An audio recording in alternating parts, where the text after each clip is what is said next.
Welcome to Bounce, playful, unfussy conversations with SoCal's arts and culture stars. Season 2, wow. I'm your host, Susan Petrella, a lifelong arts and culture patron and advocate, and the rockstar consultant who rockets your business to success. Each Wednesday, I'm hanging out with cool, clever, creative individuals.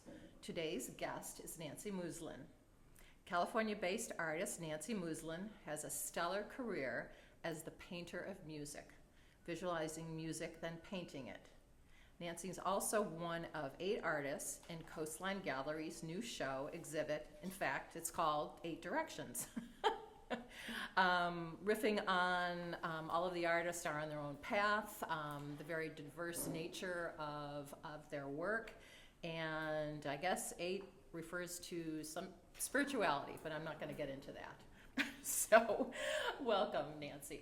Thank you, Susan. It's great to have you. So, why music into art, and what's music's hold on you? Well, my whole life I was involved in both, playing the piano, and I got pegged as the artist in the family when I was 5 years old. I think I really took that to heart. But the music and piano was very important to me, but I always knew I was not really a musician. I think of all the arts, musicians are born, and it's really hard to fake it. You have to, all of you know musicians. Suzuki lessons doesn't do it. No, you can love music, you can, perform at some level, but to really make a life of it, and you're born into it. At least that's how I feel about all the musicians I've known, and I've known quite a few. So I knew all along music was not going to be my path, but that art was. And, I was just always coloring and drawing. I'd cover, National Geographic, copying National Geographic faces and all that so many artists do, kind of paint your way through art history. But I took 4 years of high school art, which nobody does, and it was my undergraduate degree, my graduate degree. So it's. Did you begin the paintings based on music then? And it's in graduate school. We have to have her talk about the process, because I think it's really fascinating as to, my questions are, do you listen to a piece of music and then translate it, or do you get the, oh my God, I can't think of the word now, the hard copy. The notation, yes, the notation. So did it start, you started in grad school? I started in grad school, and I'll try to tell, some of you have heard this story. It's kind of my origin story, my epiphany in life, but when you get a Master of Fine Arts at Cal State Long Beach, this is where I was in school, my master's degree, you are required to take 2 classes that are not in your major, but at the graduate level. And that's quite a demand when I had 2 small children, and as much as I would have loved to take a graduate literature class or history or something, and I just knew that wasn't going to fit my life. And so I thought, well, I'll take a piano performance class. So I was, and at the time my paintings had sort of evolved into these geometric patterns, very elaborate geometric patterns. I divide the canvas into this elaborate pattern, and then I had a sort of equally elaborate way of mixing the paint. So I'd get like every possible shade of red, every possible shade of orange, and I had a big glass palette, and then I would fill it in. And they were horrible, these paintings, and everybody I was studying with was saying, why are you doing this? And I thought, I don't know. They were very unsuccessful, but I was compelled to do them. And at the time, I had to practice to get ready to audition for this piano class. So I was playing, if any of you are musicians, you know the Hanon exercises, and they're very, very complex sort of etudes. And you start at the bottom of the piano and you work your way up, like playing 10 scales at once. I mean, they're very elaborate, but they really get your chops back. So I'm playing these things, sitting at the piano, and I realized they were exactly the same as the paintings I was doing.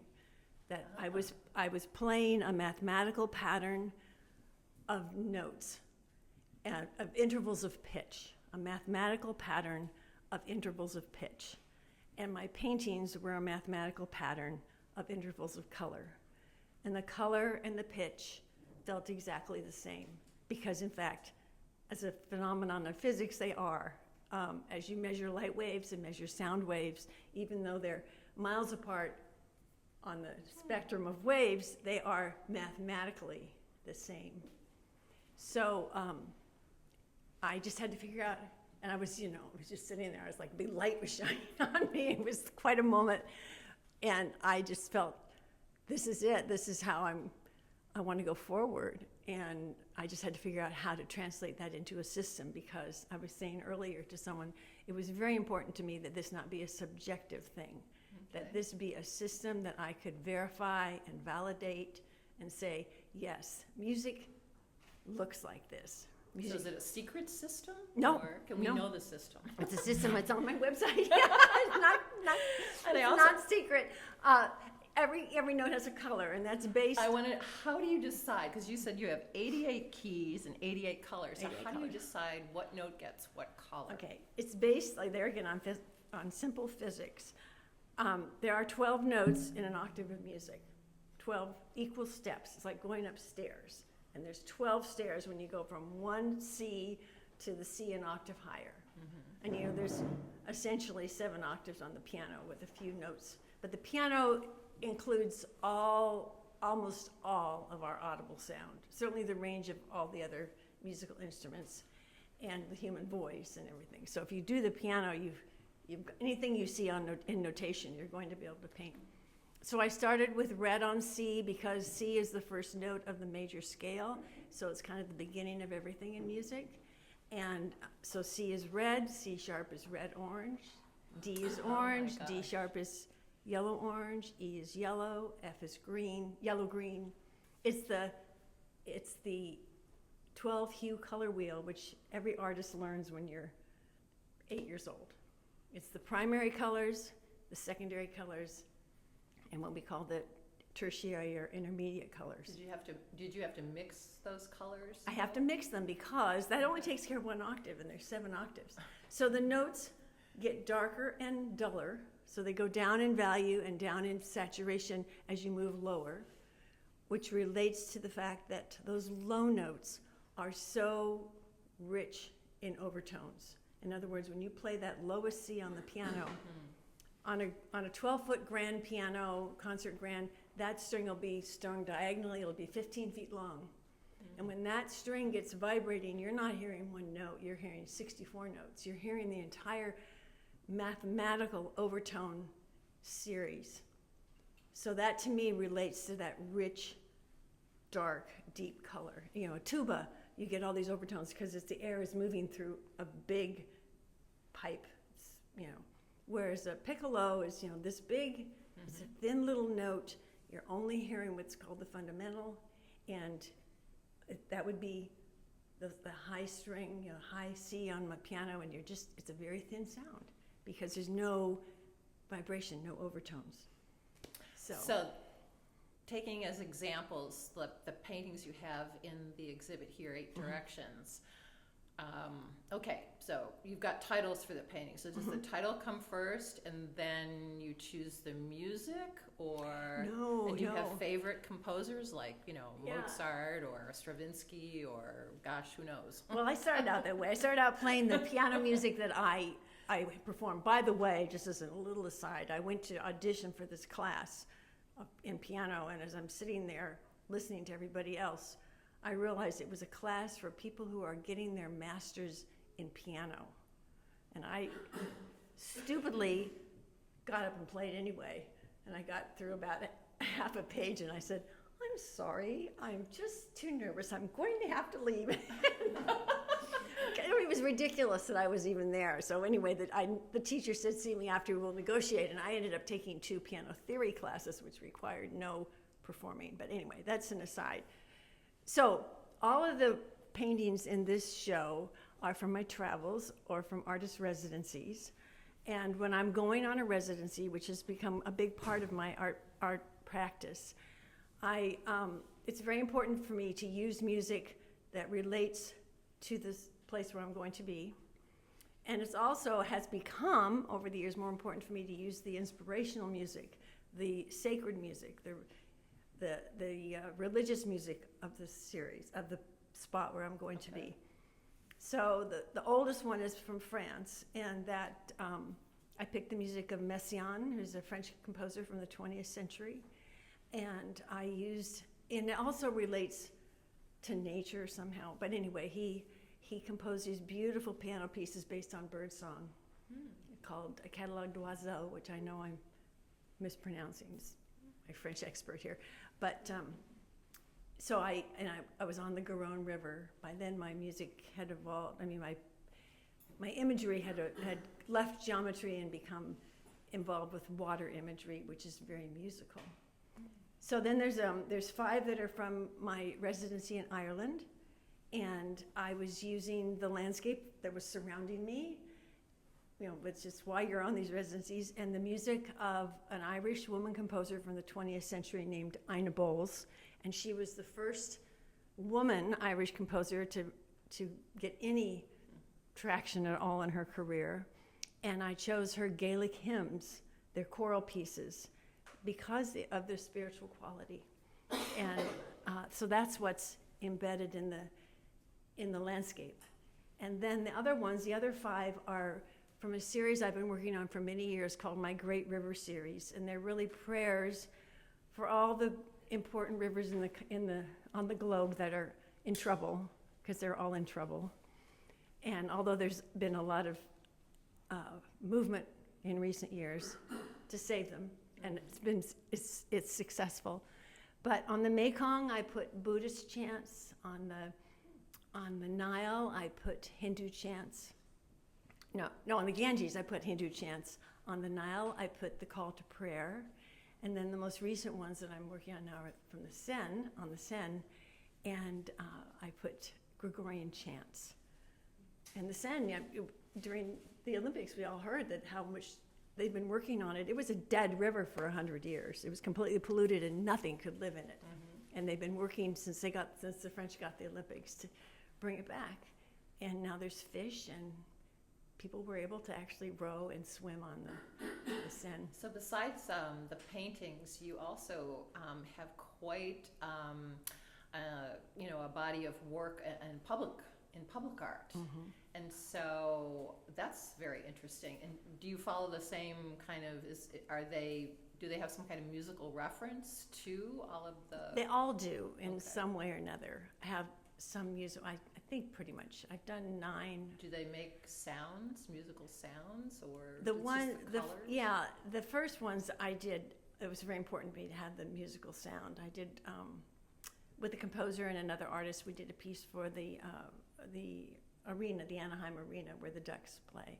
And that has sound, I'm hoping. But then you start worrying about if it's going to work and all that. There's some big buttons on the wall, and you can hear the sound as the light travels across the artwork that's on the ceiling, that's on the east entrance.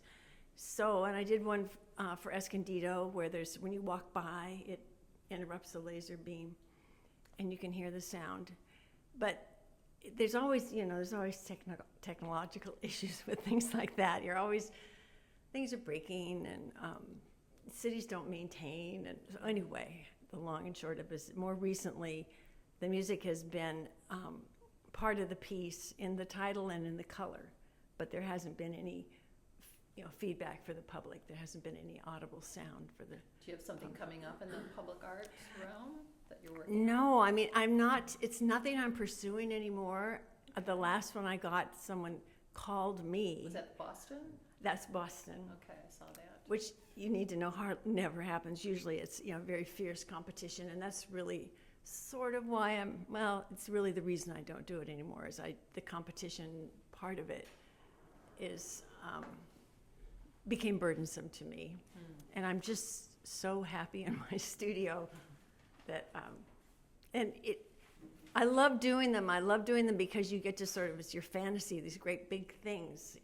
Well, they're permanent too. They're permanent. So, here's this. My husband always says the best thing about them is they're paid for, and you never have to move them. And that's a spouse who's underwritten a lot of my art and schlepped a lot of my art. Unless somebody crashes into one like they did in Brea. Yeah, and then you get a phone call, and years later, the things break like 25 years later, and that's when they get hold of you. And you also work on performance pieces too, with the music and the color and all Yeah, of that. I did that for a lot of years. I'm not doing it anymore, but What kind of were they with dancers? Yeah, or choreographer. theater? Yeah, Okay, choreographer choreographers. Sylvia Turner, who's gone now, and a huge hole in my life. But we worked together, and with a composer named Daryl Dorr, who was working for Disney at the time, and we did a lot of performances where I did the visuals that represented the music that Daryl had written, and then Sylvia, she choreographed based on both the forms in the art and the music. And we did, I don't know, for about 10 years, we did a lot of performances. And then some of them, the public could walk on these colored floors and hear the music. So when they were installed in an exhibition, Interesting. they were interactive for the public. And when we started out doing that, all the technology and everything took this huge cabinet that we had to wheel in. And by the time it became interactive at the Anaheim Arena, it's a little chip. So keeping up with all that, is not easy. And when you find out that you're just really most happy alone in your studio, you've had all the thrill of and the heartache of doing those big things, it's sort of your reward. So did that come about during COVID, just kind of reinforce that, so that you were happy there? But then you're off to Ireland for this residency. Oh, well, the and residencies Italy are, for that residency. The residencies are different. The residencies are really very selfish. But no, they feed your practice. They do. Any artist I always recommend. You're in a beautiful spot. If you've chosen well, you are in a beautiful spot. You have nothing but time. You're doing nothing else. Were they competitive? They're competitive. They're degrees of competitiveness, like everything. The ones that are internationally known and are a grant, are free, are highly competitive. I've only tried to get into one of those and didn't make it. I mean, they're for the blue chip, the Pulitzer Prize winners, that kind of person. Then there's a middle level, which is where, you don't want to go too, there's some that if you pay your money, you get to go. Okay. And I'm not trying to be a snob or anything, but when you get there, they're for painters, they're for visual artists, they're for writers, and they're for composers. So there's an eclectic bunch. Yes, and so that's one of the advantages is surrounding yourself with people from other mediums that you don't often get to rub elbows with and talk over. It's only over meals. Everybody's very jealous of their time. But at meals, which is 3 times a day, there's lots of wonderful conversation. But you want those people to be stimulating and achievers that they don't have to be famous, but they have to have devoted their life to their craft. And so if you go too far down where anybody can go who pays their money, the conversations aren't going to be as interesting. So have there ever been collaborations with some of the other artists? Sometimes people come with a collaborator. That's always an option. But you and others. I have never done that. Okay. I've met wonderful people that I keep in touch with, but I've never gone as a collaboration, as a partnership where we're going to work on something together. I haven't done that. So what's next if we can get you out of your studio besides Coastline Gallery's 8 Directions? What else is going to happen? I have an exhibit coming up in February with my dear friend Carol Sandin at Scape Gallery. It's a 2-woman show. That'll be in February, opens in February. Okay. And I intend to keep applying to residencies. You only do this like once a year at the most. You all know who've traveled. To leave home for a month or 5 weeks and all that. You don't do it all the time. You do it selectively. So. Well, thank you for sharing your story with us. You've made Bounce Bounce. A special thank you to our generous sponsor, Coastline College, its Fine Arts Department and Art Gallery, David Michael Lee, Director, Curator, Professor. He's also our wonderful producer.